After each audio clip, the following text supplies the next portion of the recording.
बिस्मिल्लाहिर्रहमानिर्रहीम। अस्सलाम वालेकुम स्टूडेंट्स, कैसे हैं आप? उम्मीद करता हूँ आप सब खैरियत से होंगे। तो हम कॉस्ट अकाउंटिंग के chapter material costing and accounting को डिस्कस कर रहे हैं। चैप्टर नंबर 8 है।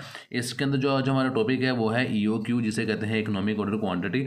प्रॉब्लम नंबर 1 को डिस्कस कर रहे हैं। कहते हैं calculate the economic order quantity and the number of order needed per year for the acquisition of the blue bag cloth BP 1 2 3 4 5 कि आपने EOQ फाइंड करना है और आपने कितने नंबर ऑफ ऑर्डर आपको नीड होंगे एक साल के लिए जो आपने हासिल करने हैं। हमारे पास जो अवेलेबल डाटा है उसमें हमारे पास एनुअल रिक्वायरमेंट गिवन है 7200 मीटर्स, ऑर्डरिंग कॉस्ट गिवन है 12.50, carrying cost of inventory given है 20%, सेफ्टी स्टॉक इन रिक्वायरमेंट हमारे पास गिवन है नन, और यूनिट कॉस्ट हमारे पास गिवन है 2.5 पर मीटर। हमने इस क्वेश्चन के अंदर फाइंड करना है EOQ, जिसे कहते हैं इकोनॉमिक ऑर्डर क्वांटिटी। तो इकोनॉमिक ऑर्डर क्वांटिटी के लिए जो फॉर्मूला यूज होता है वो हमारे पास है 2 मल्टीप्लाई बाय AR का मतलब है annual requirement, multiply by OC का मतलब है ordering cost, divided by CC का मतलब है कैरिंग कॉस्ट। तो ये हमारे पास EOQ के लिए फॉर्मूला यूज होता है। तो इस फॉर्मूले की मदद से हम EOQ फाइंड कर लेंगे। क्वेश्चन में हमारे पास इंफॉर्मेशन जो गिवन थी उसमें हमारे पास एनुअल रिक्वायरमेंट भी गिवन थी, तो हम वैल्यू क्वेश्चन के अंदर पुट कर देते हैं। 2 फॉर्मूले का हिस्सा है, एज इट इज आ जाएगा। एनुअल रिक्वायरमेंट हमारे पास गिवन थी 7200, उसे हम लिख लेंगे। मल्टीप्लाई बाय ऑर्डरिंग कॉस्ट, हमारे पास क्वेश्चन के अंदर ऑर्डरिंग कॉस्ट गिवन थी 12.50, हम उसे लिख लेते हैं। डिवाइडेड बाय CC कहते हैं कैरिंग कॉस्ट, तो हमने कैरिंग कॉस्ट लिखनी है। कैरिंग कॉस्ट हमारे पास गिवन थी, जो CC कहते हैं वो हमारे पास गिवन थी 20% क्वेश्चन के अंदर, और ये 20% हमने पर यूनिट कॉस्ट के ऊपर लेना होता है। क्वेश्चन के अंदर हमारे पास पर यूनिट कॉस्ट गिवन थी, देखिए मैं दिखाता हूँ आपको।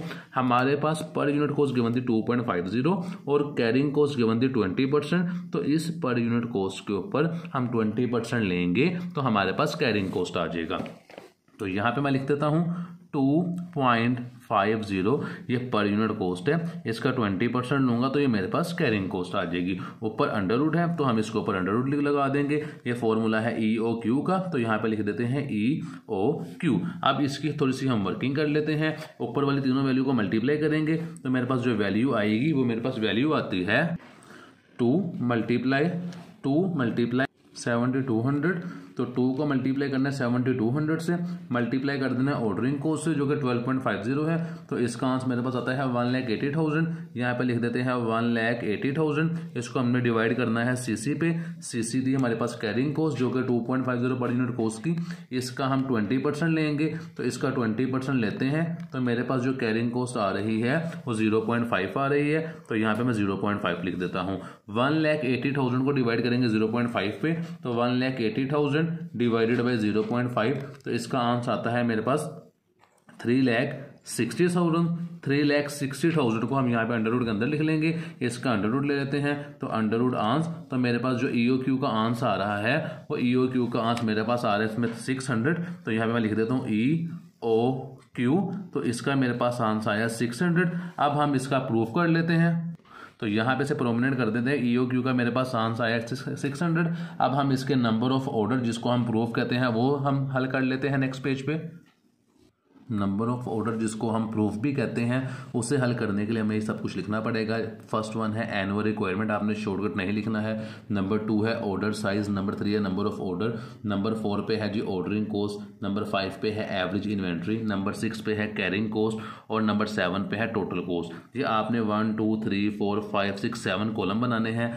पहले कॉलम में आपने लिख देना है एनुअल रिक्वायरमेंट जो कि 7200 थी, तीनों में सेम आ जाएगी।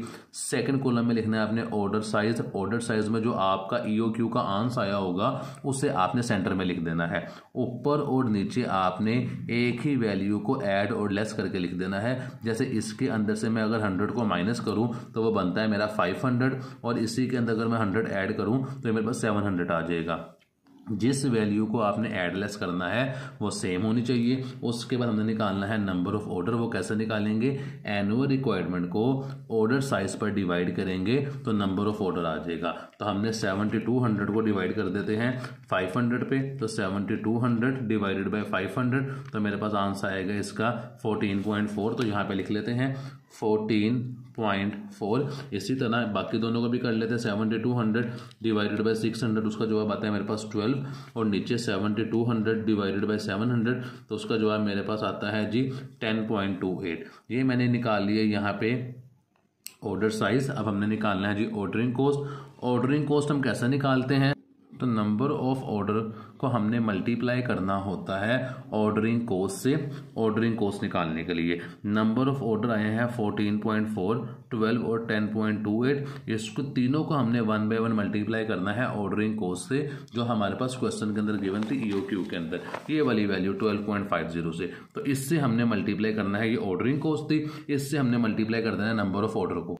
तो ऑर्डरिंग कॉस्ट निकालने के लिए मैंने नंबर ऑफ ऑर्डर को मल्टीप्लाई कर दिया 12.5 के साथ, जो मेरे पास क्वेश्चन में गिवन था EOQ निकालते वक्त। तो इन तीनों को मल्टीप्लाई किया है 12.5 से, तो ऑर्डरिंग कॉस्ट आ गई।